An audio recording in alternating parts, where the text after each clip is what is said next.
ನಮಸ್ಕಾರ ಸ್ನೇಹಿತರೆ.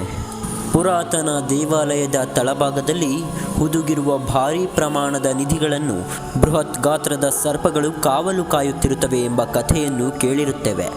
ಅದೇ ರೀತಿ ಕಥಾ ಹಂದರ ಹೊಂದಿರುವ ಸಿನಿಮಾಗಳು ಈಗಾಗಲೇ ತೆರೆ ಕಂಡಿರುವುದು ಎಲ್ಲರಿಗೂ ತಿಳಿದಿರುವ ವಿಚಾರವಾಗಿದೆ.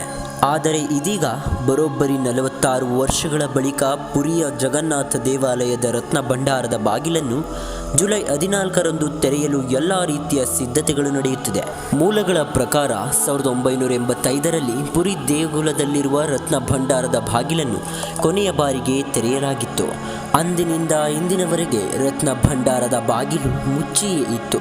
ಇದೀಗ 4 ದಶಕಗಳ ಬಳಿಕ ರತ್ನ ಭಂಡಾರದ ಬಾಗಿಲು ತೆರೆಯಲು ಮುಹೂರ್ತ ನಿಗದಿಪಡಿಸಲಾಗಿದೆ.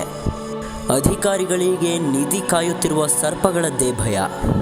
ಇತಿಹಾಸ ಪ್ರಸಿದ್ಧವಾಗಿರುವ ಪುರಿ ಜಗನ್ನಾಥ ದೇವಾಲಯದ ರತ್ನ ಭಂಡಾರದ ಬಾಗಿಲನ್ನು ತೆರೆಯಲು ಸಿದ್ಧತೆ ನಡೆಸುತ್ತಿರುವ ಶ್ರೀ ಜಗನ್ನಾಥ ಟೆಂಪಲ್ ಅಡ್ಮಿನಿಸ್ಟ್ರೇಷನ್ ಅಧಿಕಾರಿಗಳು ಮಾತ್ರ ರತ್ನ ಭಂಡಾರದ ಸುತ್ತಮುತ್ತ ಇರುವ ಹಾವುಗಳಿಂದ ರಕ್ಷಣೆ ಪಡೆಯುವುದು ಹೇಗೆಂಬ ಚಿಂತೆಯಲ್ಲಿದ್ದಾರೆ.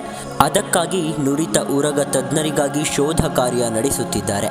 ಅಷ್ಟೇ ಅಲ್ಲ, ಏನಾದರೂ ಅಪಾಯ ಸಂಭವಿಸಿದರೆ ಮುನ್ನೆಚ್ಚರಿಕೆ ಕ್ರಮವಾಗಿ ವೈದ್ಯರ ತಂಡವನ್ನು ನಿಯೋಜಿಸಿಕೊಳ್ಳಲು ತಯಾರಾಗಿದ್ದಾರೆ. ರತ್ನ ಭಂಡಾರವನ್ನು ಹೇಗೆ ತೆರೆಯಲಾಗುತ್ತದೆ ಎಂಬ ಕರಡನ್ನು ಅನುಮತಿ ಪಡೆಯಲು ಅಧಿಕಾರಿಗಳು ಒಡಿಶಾ ಸರ್ಕಾರಕ್ಕೆ ಕಳುಹಿಸಿದ್ದಾರೆ.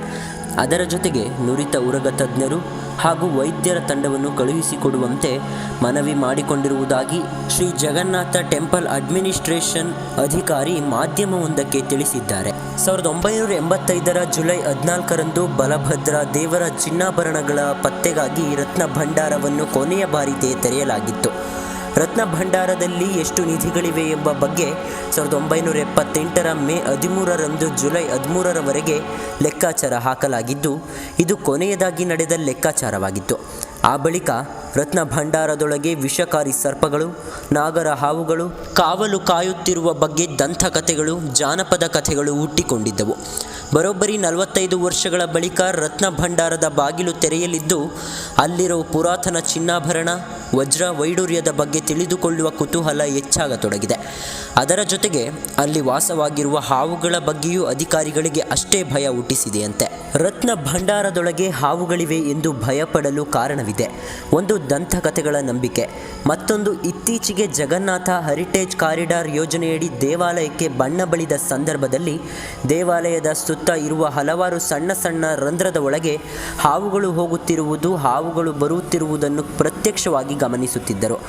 ಈ ಹಾವುಗಳು ರತ್ನ ಭಂಡಾರದೊಳಗೆ ಇರುವ ಸಾಧ್ಯತೆ ಹೆಚ್ಚು ಎಂಬುದು ದೇವಾಲಯದ ಮಂಡಳಿಯ ಸದಸ್ಯರ ಅಧಿಕಾರಿಗಳ ಭಯಕ್ಕೆ ಕಾರಣವಾಗಿದೆ.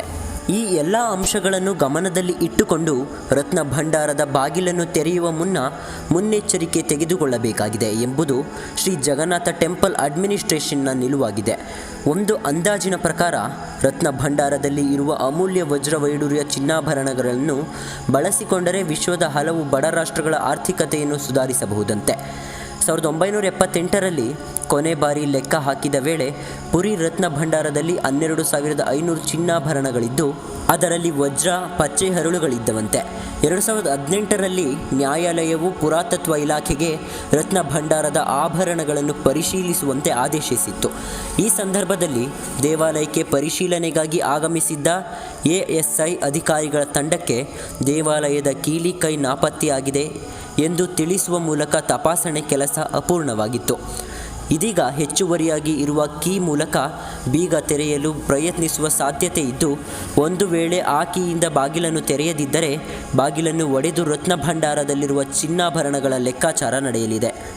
ಇದು ಫ್ರೆಂಡ್ಸ್, ಪುರಿ ಜಗನ್ನಾಥದ ರತ್ನ ಭಂಡಾರದ ಬಾಗಿಲನ್ನು ತೆರೆಯುವ ಬಗ್ಗೆ ಇರುವ ಸಂಪೂರ್ಣ ಮಾಹಿತಿ. ಓಕೆ ಫ್ರೆಂಡ್ಸ್, ಈ ವಿಡಿಯೋ ಇಷ್ಟವಾದಲ್ಲಿ ಖಂಡಿತ ಒಂದು ಲೈಕ್ ಕೊಟ್ಟು ನಮ್ಮ ಚಾನಲನ್ನು ತಪ್ಪದೇ ಸಬ್ಸ್ಕ್ರೈಬ್ ಮಾಡಿ. Thank you for watching friends.